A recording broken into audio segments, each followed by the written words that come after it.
Hello everyone, welcome to HowToBrowser YouTube channel. In this video I'll show you how you can connect two vertices across an existing face in Blender.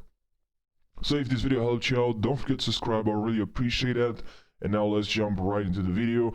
So select your object, Control Tab, let's go in edit mode, and now 2, and now 1, and let's connect two vertices, 1 and 2.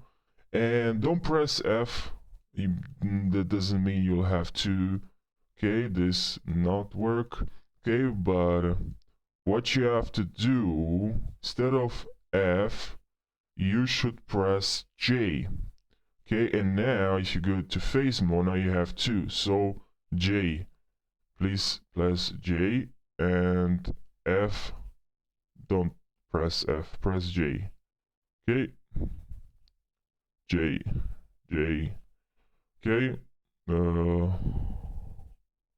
what is, okay, J, don't forget to press J if you want to connect two vertices. So I hope this video helped you, don't forget to subscribe, and, excuse me, I'll see you in the next video, guys. Take care, and, yeah, have a good one.